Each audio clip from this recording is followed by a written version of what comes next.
J'étais tenu en proie à un inconnu devant ma fenêtre. J'étais tenu en proie à cet inconnu devant ma fenêtre. En face, il y avait un lac brumeux qui était juste devant la maison. Juste devant la maison, il y avait ce lac brumeux. J'arrivais à peine à voir l'eau et les profondeurs. J'arrivais à peine à voir le mouvement des vagues et ce qu'il y avait. Ce qu'il y avait dehors, ce n'était que de la brume, ce lac. Il y avait un saule pleureur abandonné sur le côté.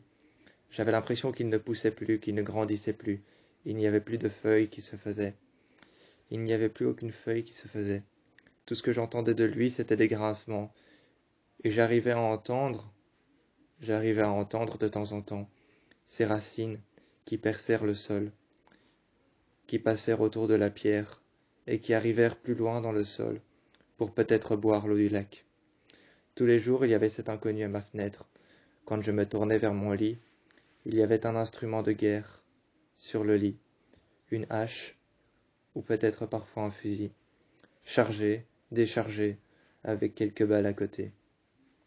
Des traces de sang et de temps en temps, parfois quand je me retournais, je voyais la moitié d'un cadavre juste en dessous de mon lit. Je me retournais et l'inconnu m'observait. Il regardait comment je réagissais. Un jour j'ai fermé les rideaux et ce n'est pas dehors qu'il est apparu mais à l'intérieur. J'ai vu une porte s'ouvrir et j'ai vu un regard perçant illuminé.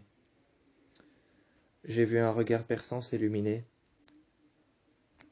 et il s'est approché de moi. Je n'ai pas entendu les mots, pas correctement. Pas correctement, je n'ai pas entendu les mots qu'il me disait. Il était à l'intérieur, la porte s'était ouverte. Son regard s'était illuminé. Il s'est approché de moi, a regardé mon regard, mes yeux. Et moi je suis parti, je me suis mis près de la fenêtre. J'ai voulu croire qu'il était à l'extérieur, mais il n'était pas à l'extérieur, il était à l'intérieur. Sa main s'est posée sur mon épaule, et je regardais dehors. Je n'entendais que les racines percer le sol, et je n'entendais que cet arbre grincer. J'entendais l'eau, mais que j'en entendais que très peu. J'entendais l'eau que j'en entendais que très peu, la brume qui passait juste au-dessus d'un nuage gris. Il y avait la forêt tout au fond, avec une jeune femme qui me regardait. Elle avait les pieds dans l'eau, et elle tenait en ses mains un bout de bois. Elle tenait en ses mains un bout de bois, elle était assise juste en face de moi, elle me regardait.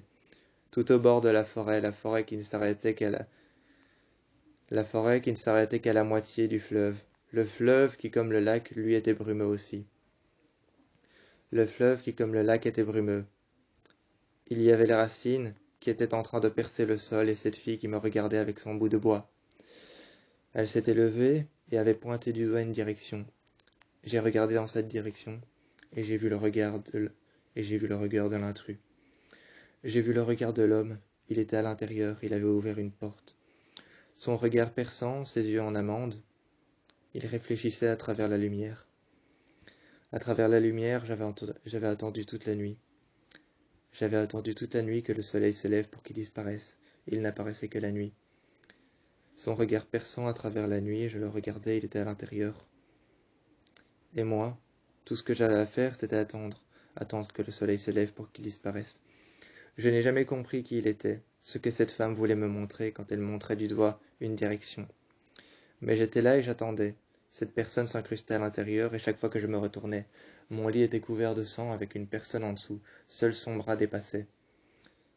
Son bras était accroché au pied du lit et son autre bras était sur le côté, une arme à feu en main et quelques balles dispersées sur le sol.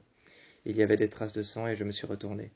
J'ai fermé la porte et je suis rentré. L'intrus était dehors et j'entendais une nouvelle fois l'arbre qui était en train de grincer et ses racines qui perçaient le sol, buvant toute l'eau du lac sur lequel il y avait de la brume. Ce soir-là, il faisait noir, il n'était pas réapparu. Mais il y avait une brise froide et il y avait le vent qui passait au travers des rideaux. Je n'ai jamais su qui c'était.